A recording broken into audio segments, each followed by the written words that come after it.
ഇനി നോക്കാം സ്വർണം വെള്ളി നിരക്കുകൾ.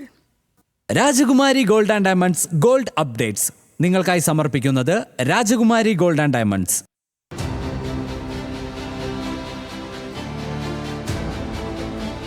സ്വർണം ഗ്രാമിന് 9,210 രൂപ,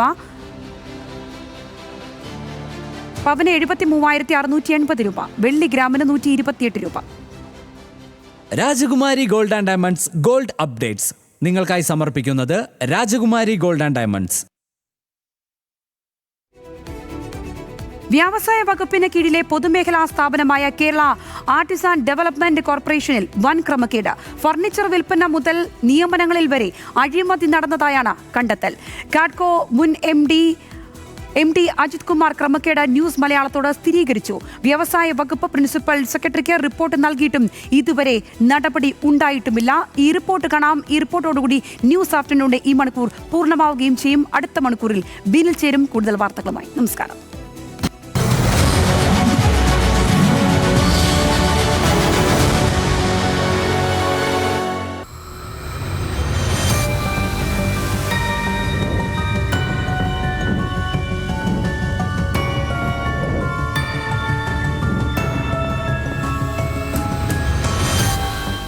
AGയുടെ റിപ്പോർട്ടിന്റെ പുറത്ത് നമ്മൾ അവിടെ എൻക്വയറി നടത്തിയപ്പോൾ അവിടെ ചില ക്രമക്കേടുകൾ, ഗുരുതരമായിട്ടുള്ള ക്രമക്കേടുകൾ ഉണ്ടെന്ന് ബോധ്യമായതിൻ്റെ അടിസ്ഥാനത്തിലാണ് അത് ഗവൺമെന്റിലേക്ക് ഞാനൊരു റിപ്പോർട്ട് കൊടുത്തിട്ടുണ്ടായിരുന്നു.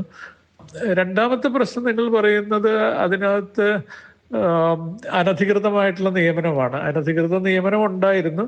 മരപ്പണിക്കാരുടെ ക്ഷേമത്തിനു വേണ്ടിയാണ് സർക്കാർ കേരള ആർട്ടിസാൻസ് ഡെവലപ്മെന്റ് കോർപ്പറേഷൻ രൂപീകരിച്ചത്. എന്നാൽ കഴിഞ്ഞ കുറച്ച് നാളുകളായി വലിയ ക്രമക്കേടാണ് കാഡ്സ്കോയിൽ നടക്കുന്നതെന്ന് മുൻ MD അജിത് കുമാർ തന്നെ സ്ഥിരീകരിക്കുന്നു. എംപാനൽ ചെയ്ത തൊഴിലാളികളെയാണ് കാഡ്സ്കോ ജോലി ഏൽപ്പിക്കുക. ഇവർ വഴി തദ്ദേശ സ്ഥാപനങ്ങളിലും സർക്കാർ ഓഫീസുകളിലും ഫർണിച്ചറുകൾ അടക്കമുള്ള ഉത്പന്നങ്ങളുടെ വിതരണമാണ് കാഡ്സ്കോയുടെ പ്രധാന ചുമതല. എന്നാൽ ഇതിൽ അഴിമതി ചൂണ്ടിക്കാട്ടി കോഴിക്കോട് സ്വദേശിയായ രമേശ് കുമാരൻ നൽകിയ പരാതിയിലാണ് ക്രമക്കേടുകളുടെ ചുരുളഴിയുന്നത്.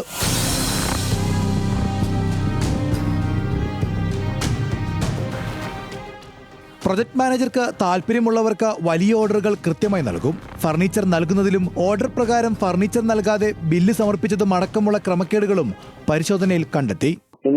ഇതിനൊക്കെ ഇയാൾക്കുള്ള ഈ ബലം ആരാണെന്ന് വെച്ചാൽ ഈ കാഡ്കോയിലെ തിരുവനന്തപുരം ഹെഡ് ഓഫീസിൽ പ്രവർത്തിക്കുന്ന ഒരു പ്രൊജക്ട് മാനേജർ ഉണ്ട്, ആദർശ് എന്ന് പറയും. 32 പേരെങ്ങാണ്ട് അതിൽ എംപാനൽ ചെയ്തിട്ട് കേവലം ഈ പിന്നെ ഈ മഹാദേവി പിന്നെ 2-3 ആളുകൾ കൂടി വീതിച്ചെടുക്കുന്ന മൊത്തം 5 പേർക്ക് വീതിച്ചെടുക്കാൻ ഈ 28 കോടി 32 പേര്. അപ്പൊ ഇത് 10-27 പേര് ഇവര് ഒരു വർക്ക് പോലും കൊടുക്കാതെ ഇവര് ഇഗ്നോർ ചെയ്യാൻ.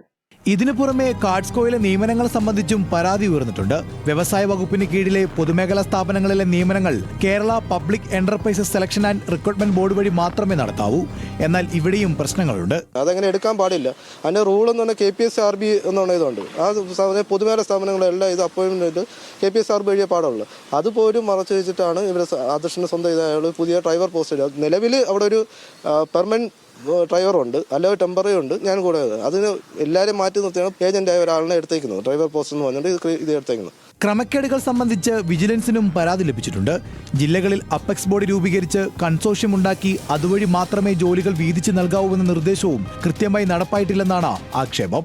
AGയുടെ കണ്ടെത്തൽ, മുൻ MDയുടെ റിപ്പോർട്ട്, ആർട്ടിസാൻമാരുടെ പരാതി, ഇതെല്ലാം അവഗണിച്ച് കാഡ്കോയിൽ സർക്കാർ ആരെയാണ് സംരക്ഷിക്കുന്നത്? പൊതുമേഖലയിലെ മികവിന് സർക്കാരിന്റെ അവാർഡ് നേടിയ മാതൃകാ സ്ഥാപനത്തിലാണ് ഈ ഗുരുതര ക്രമക്കേട്. ക്യാമറാമാൻ രതീഷ് കട്ടേലയ്ക്കൊപ്പം ചന്തു ചന്ദ്രശേഖർ, ന്യൂസ് മലയാളം, തിരുവനന്തപുരം.